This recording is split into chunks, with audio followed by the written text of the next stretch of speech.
Hi everyone, welcome back to my channel, Heat Her Health. I don't have a script this time, so wish me luck. I'm gonna try to get this done in one take, and it usually takes me more than one take. I would like to say a disclaimer first that I am not a medical professional. I'm not qualified to give medical advice, so please do not take anything that I say as medical advice, and please talk to your own medical team before making any medical decisions. And this video is just for entertainment purposes only. So that's my disclaimer. I decided that I wanted to talk about my diagnosis story today. Because I feel like a lot of people with type 1 diabetes talk about their diagnosis story, and I've seen a lot on social media about like diaversaries. I wish I knew my diaversary, but I don't. I don't think my parents do either. I was 4 years old when I was diagnosed with type 1 diabetes. I remember a little bit before I was diagnosed, and I remember like being at the hospital and etc. So I'm gonna talk about that. So I was 4 years old, and I remember that I was thirsty a lot, and that was actually the main thing that I remember. I probably had to go to the bathroom a lot too, but I remember the thirst is what I remember the most. I remember being at I think it was like a swap meet or something with my parents, and it was really hot, and I was so thirsty. It hurt so bad. I was I was crying. I was completely distressed. It was just I was so painfully thirsty, and I remember crying, and my dad was like, we're gonna get you some water, but you have to wait. And I just was like, I need water right now, and I just couldn't take it anymore. And I don't remember exactly what my mom was saying, but I'm not, I kind of have this vague memory that it seemed like maybe she didn't really understand how thirsty I was. And my dad was telling me he was gonna get me the water, but I had to wait. Like they needed to go find the water, and it felt so unbearable. I remember my dad was holding me, and my mom was walking beside us. So I remember that. I also remember like other times being so thirsty, and I don't want to like get into the details, but I don't think my mom like fully understood just how thirsty I actually was. She didn't know anything about type 1 diabetes, so that was not on her radar. And I was excessively thirsty, obviously, because I had type 1 diabetes. But like that was a sign that I had type 1 diabetes, but like it's very understandable that she didn't realize just how thirsty I was. But I remember like always asking for water. And my dad later told me that he was the one that got me to the hospital. And he was the one that recognized the signs. So if it wasn't for him, I don't know where I would be. I don't know what my life would look like. I don't know. Like that's kind of scary to think about. But apparently my mom, like according to I think it was my dad that told me this, but my mom or maybe it was my mom that told me, I don't know. Someone told me that like my mom just thought I wanted attention for the water, but like I actually needed water. Like of course a lot of the times little kids do things just for attention. So my mom wasn't aware of type 1 diabetes or the symptoms, so I can understand why she might have thought that. But this is just I'm not trying to like say anything about like anything negative about my mom. It's just like I can understand why she would have thought that little kids do things just for attention. But I think this is just a lesson though for parents, that if your child is ever having any type of like physical symptoms, and being thirsty is a physical symptom, um, to just believe them. um, just believe them, no matter what it is, whatever it is, just believe them. um, because it's better to just take them to the doctor. It's better to be safe than sorry. Maybe you made a doctor's appointment and maybe it was all for nothing, but that's better than to find out later that you were wrong and there could be serious consequences. Of course, like I don't blame my mom. It's just that it's just a lesson for parents. And symptoms of type 1 diabetes, the main symptoms are frequent thirst and urination. There's other symptoms, blurred vision, etc. But those are like the biggest signs. But also, like in general, if your kids are ever having any type of complaining of any type of physical thing, please don't think that they are just looking for attention. Please take them seriously. Maybe they are just looking for attention, but it's better to be safe than sorry. So I remember that, and I remember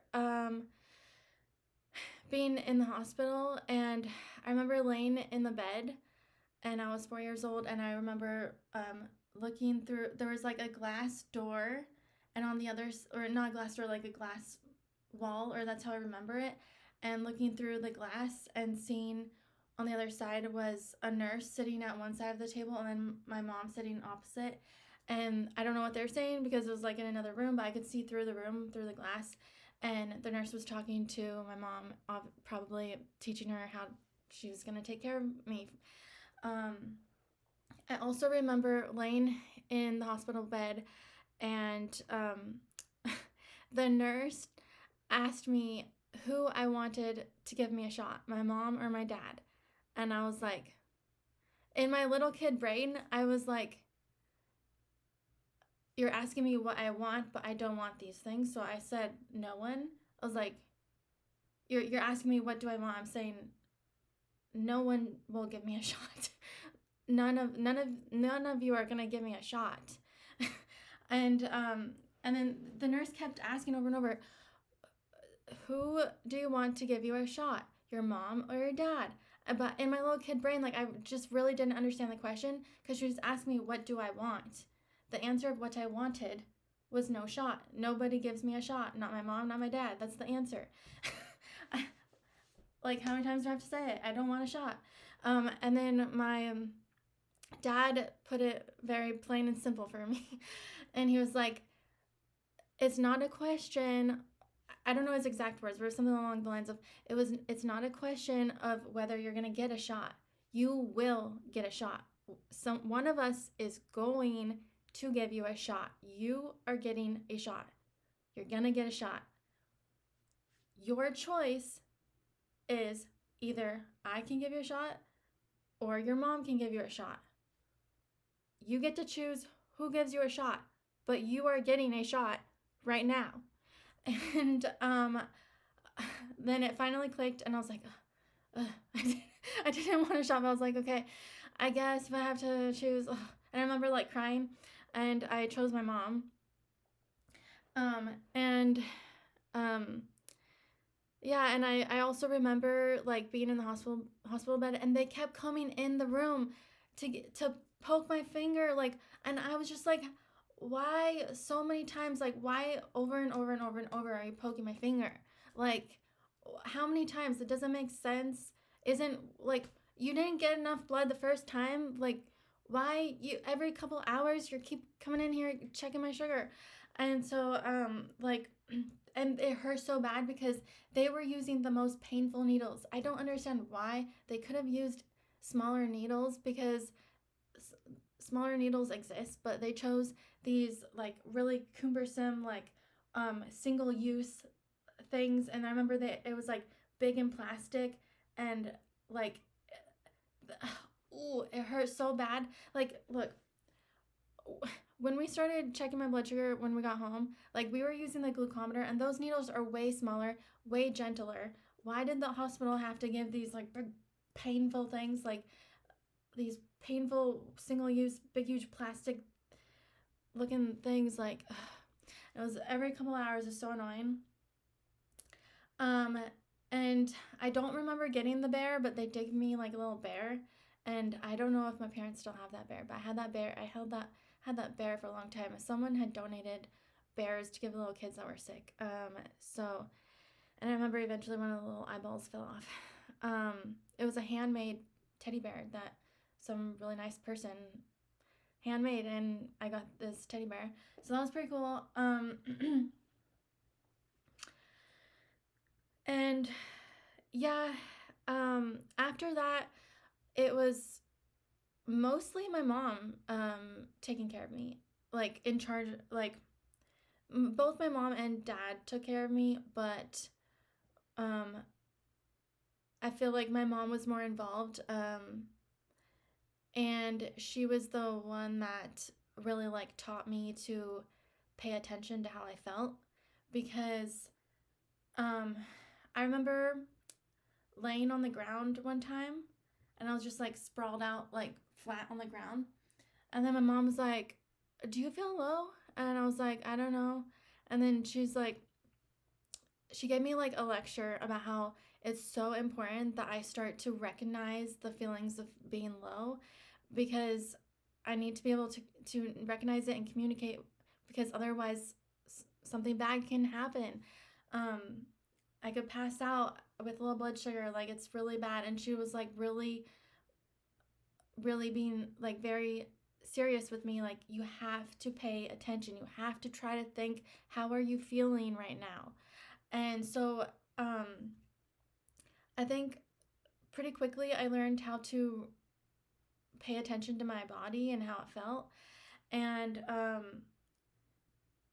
yeah, so and yeah, she taught me at a very young age to like be very vocal about how I was feeling. And like she told me, if your teachers ever tell you you can't go to the bathroom, or you can't take care of your blood sugar or eat your food or something, you tell them that my mom told me I can, because I have type 1 diabetes. And if you have a problem with that, you talk to her. That's what she told me.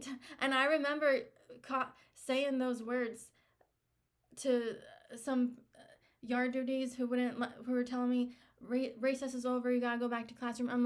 I was like, well, my mom said I have to eat all my food because I'm a type 1 diabetic. And if you have a problem with that, you need to talk to her. And then, like, also being in class too, like, sometimes I would have to go to the bathroom and the teacher would be like, not right now. And I would say, well, my mom said that if I need to go to the bathroom, I can, because I have type 1 diabetes. And if you have a problem with that, you can talk to her. And like, I would repeat, like, I was on it. And they always were like, oh, yep. And like, I remember my mom would always complain about my kindergarten teacher, because she didn't really think about my diabetes at all. So sometimes I was in the care of adults that were not paying attention to me, my needs as a type 1 diabetic. Like, I remember like being in kindergarten, and the teacher would bring in popsicles, and like all the kids would eat the popsicles and I wouldn't. And then my mom like telling the teacher like, Aisha can't have these popsicles, don't ever give her one. And she like would still keep trying to like give me a popsicle, and I would say like, no, I can't, I'm a diabetic. So like the kindergarten teacher would like not remember that I was a diabetic, and I had to keep telling her like, no, I can't eat the popsicle. Like she would, I think eventually she started bringing sugar-free popsicles, but like she would just always forget. So like she taught me to take care of myself at a very young age, because she knew she could not trust adults that were supposed to be watching over me. But she could trust me, and she always told me that she was so lucky that I was so diligent and on top of it at such a young age. And uh, it made her job easier, because she could trust me. She couldn't trust the adults, but she could trust me. even at 4 years old. And I remember at 4 years old giving myself my own shot. Like my mom would draw up the insulin and then I would inject myself. And then for whatever reason, I remember like I started to get scared of it. Like at first I wasn't, and then I started to get scared. I don't know why. So like I stopped for like a year or two, and then I started injecting myself again on my own.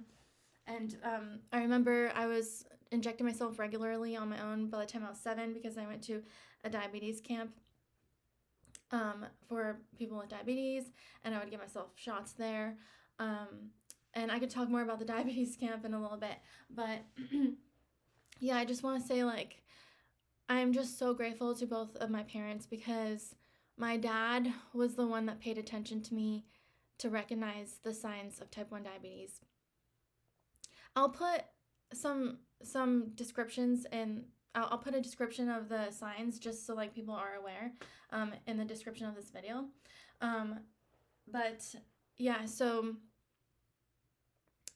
I'm just so grateful to my dad for like taking me seriously. Like, so he said that his coworker had type 1 diabetes, and that's how he was aware of the signs. And so he was telling my mom that he thought I had type 1 diabetes, and he told me that apparently my mom was in denial and was saying no, and apparently like she just thought I wanted attention, and she was like in really bad denial. She doesn't have diabetes. But my dad really took me seriously, and he convinced my mom that they needed to take me to the hospital, and they took me to the hospital, and I was diagnosed with type 1 diabetes. So I don't know what would have happened if he hadn't been taking me seriously. I'm really grateful to him, and I'm really grateful to my mom because when she did find out I had type 1 diabetes, she took it very seriously. She educated herself.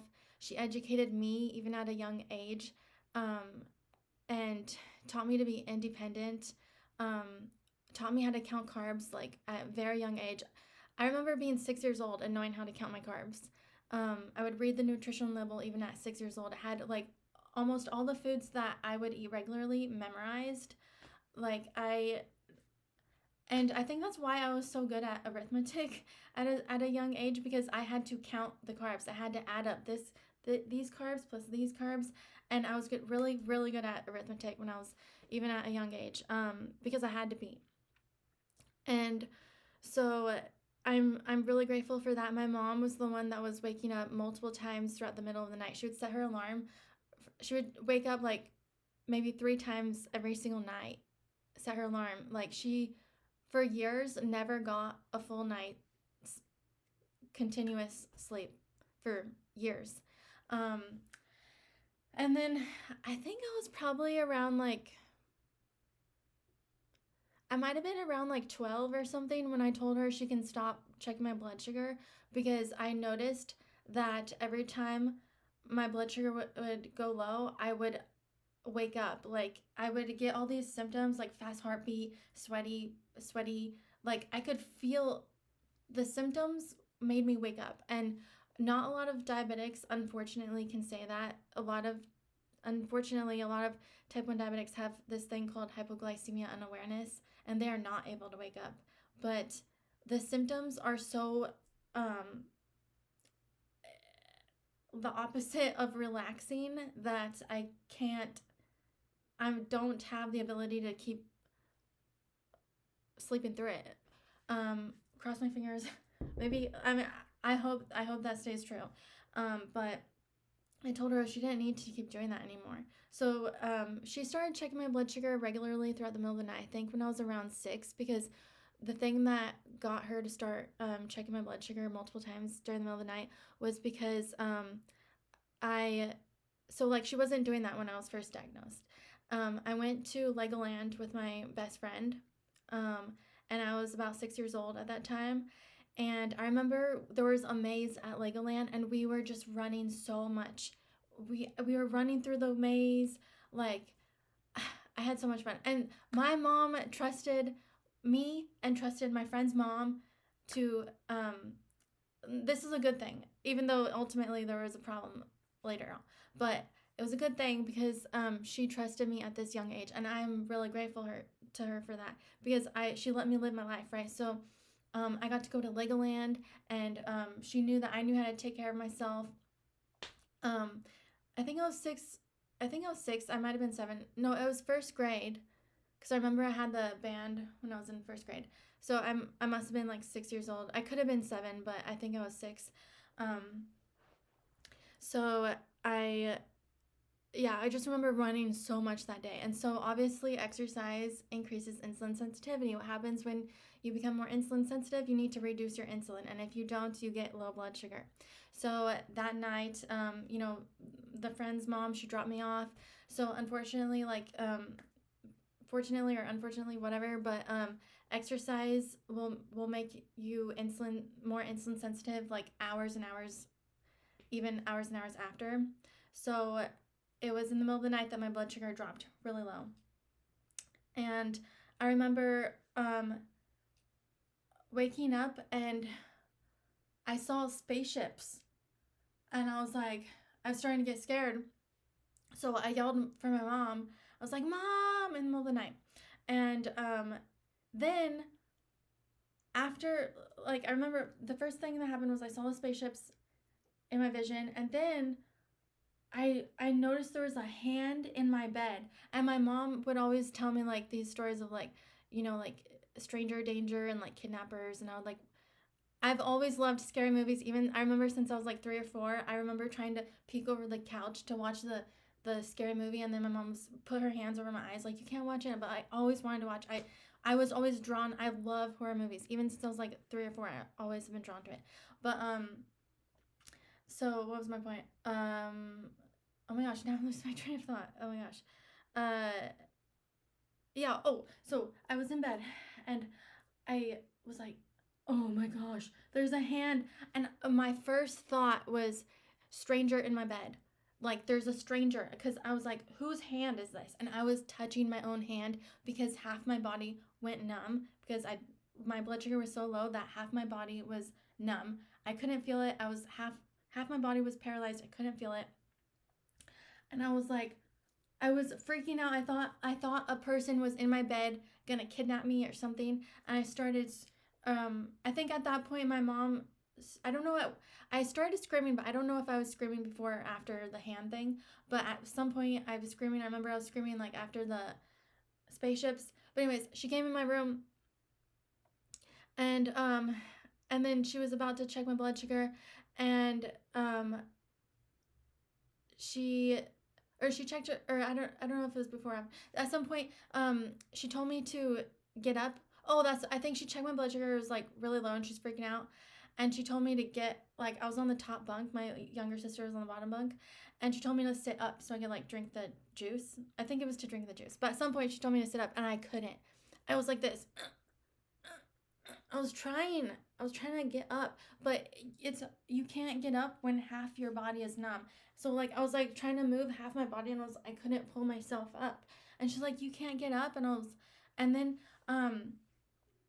then they picked me up out of the bed. They sat me down, and then my mom was running to get juice, and she was freaking out. She called my dad over to help, and then I was drinking the juice, and then my dad was like, oh, my cats are fighting. Oh, they always do this. Sorry, distracted. All right. So my dad.